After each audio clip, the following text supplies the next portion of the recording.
Good morning from Oklahoma. I'm Dave Deken with a look at what's happening in agriculture and rural life in our great state in this episode of Red Dirt and Round Bales. You can tell a lot about an old Oklahoma town by looking for the tracks.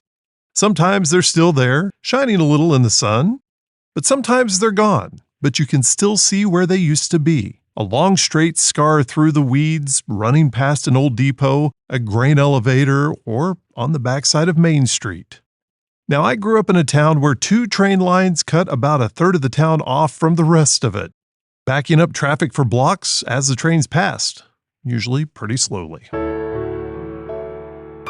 In my mind, those 2 sets of tracks were carrying goods from the West Coast to Kansas City and Dallas to St. Louis. Now, I actually don't know where they began, but anytime they give an example of 2 trains on the same track, one leaving Chicago, one leaving Los Angeles, well, the answer was almost always that they had to meet somewhere around my hometown. Now, that got me thinking about those tracks. Those steel rails tell you something. Because in Oklahoma, the railroad just didn't haul people and freight. It helped decide where towns would sprout up from the prairie.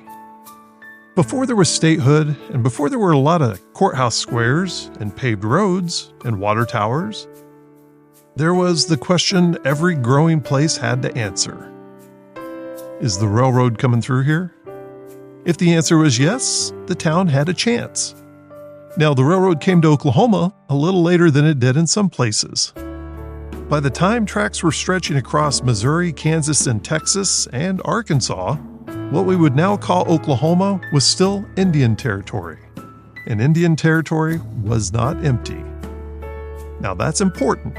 It was home to native nations with governments, farms, schools, businesses, laws, newspapers, and communities.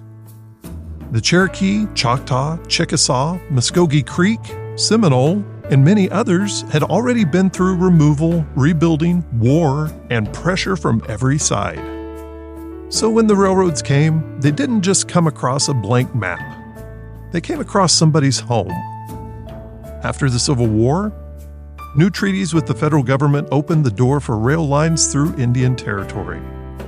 Railroad companies saw an opportunity right away. They wanted a route from Kansas to Texas. They wanted cattle, coal, timber, cotton, grain, and passengers. They saw a country they could cross, and they were in a hurry to cross it. The first big one was the Missouri, Kansas, and Texas Railway. Folks called it Katy.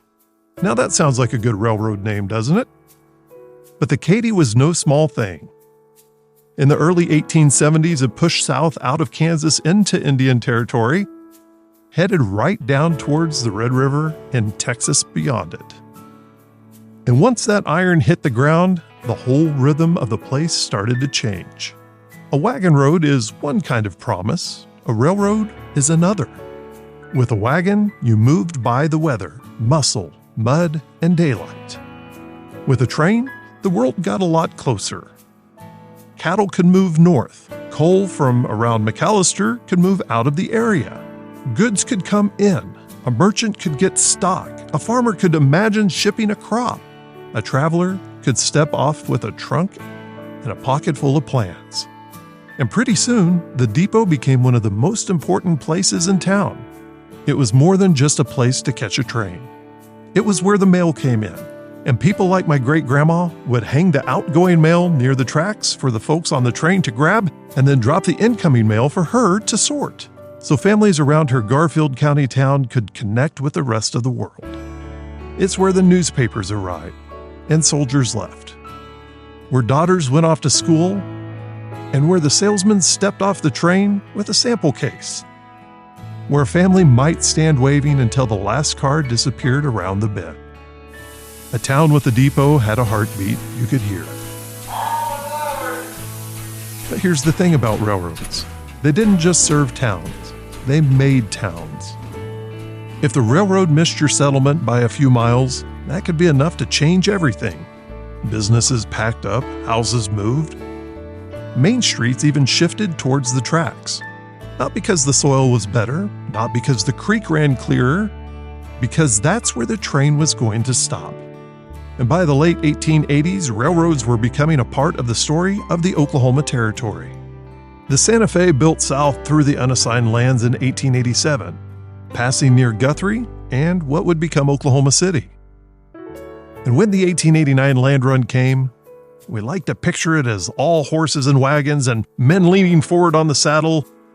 Well, some of it was that, but a whole lot of people came by train. They got off with bedrolls, children, tools, hopes, fears, and probably more questions than answers. The land run may have started at noon with a gunshot, but for many folks, it started earlier than that. On a railroad platform, waiting for the train to carry them towards a new life. Then came the boom years. From the 1890s into statehood, railroads spread across Oklahoma like a fence wire across a pasture. The Katy, the Frisco, the Santa Fe, the Rock Island, and plenty of smaller lines too. Some of them hopeful, some of them shaky, some of them gone almost as soon as they came. They chased what the new state of Oklahoma had to offer. Coal to the east, wheat to the north and west, cotton to the south, cattle nearly everywhere, and then oil. When oil started changing the state, railroads were right there beside it. They hauled equipment, pipe, workers, timber, tanks, and barrels. A boomtown needed a railroad almost as bad as it needed a well. Because oil in the ground is one thing, oil you can move and sell is another. Same with wheat, same with coal, same with cattle. And that's the quiet truth of the railroad. It turned local work into a larger economy. It connected a farmer's field to a mill and a mine to a market, a town to the rest of the country. But it wasn't all progress with a whistle on it. Railroads brought money, but they also brought pressure. They brought settlers, speculators, lawsuits, and land fights, and a faster kind of change. For Native nations, rails were part of a bigger story: allotment, broken promises, loss of land, and the push towards statehood. So really, you have to hold both things in your hands. The railroad helped build Oklahoma, and it helped transform Indian Territory in ways that cost Native people dearly. Both are true. By 1920, Oklahoma had more than 6,500 miles of railroad track. That's hard to picture now, but there was a time when the train was stitched into daily life. You set your watch by it. You set your crop by it. You ordered from the catalog and waited for it.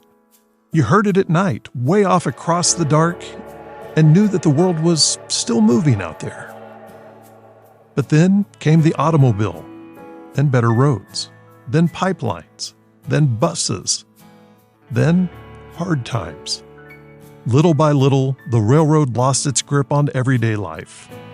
Passenger trains disappeared from town after town. Branch lines were pulled up. Depots went quiet. Some were saved, some were torn down. Some still stand there, sun-faded and stubborn, like old men who remember more than they say. And yet, the railroad never really left. Freight still rolls through Oklahoma, grain still moves, industry still depends on steel wheels and long trains. And when the Heartland Flyer travels between Oklahoma City and Fort Worth, it carries a little bit of that old soundtrack back into the present. It's not the same world, but it's the same music, if you listen close.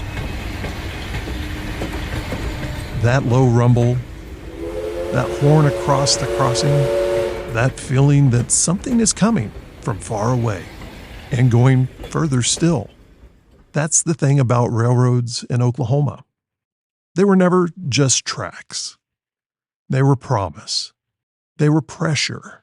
They were leaving and arriving. They were wheat and coal and cattle and oil. They were a depot light in the dark. They were a town holding its breath, waiting to see if the future would stop there. So next time you pass an old grain elevator or a brick depot, where a set of tracks running off towards the horizon don't just see rust and gravel. See the map being made. See the people waiting. See the town deciding whether it could survive. Because in Oklahoma, the railroad didn't just run through the country. For a long time, it told the country where to grow. To learn more about the railroads that cross the Oklahoma prairie, visit reddirtandroundbales.com. I'm Dave Deken, and we'll talk with you next week and take another look at the rural life and agriculture in Oklahoma on Red Dirt and Round Bales.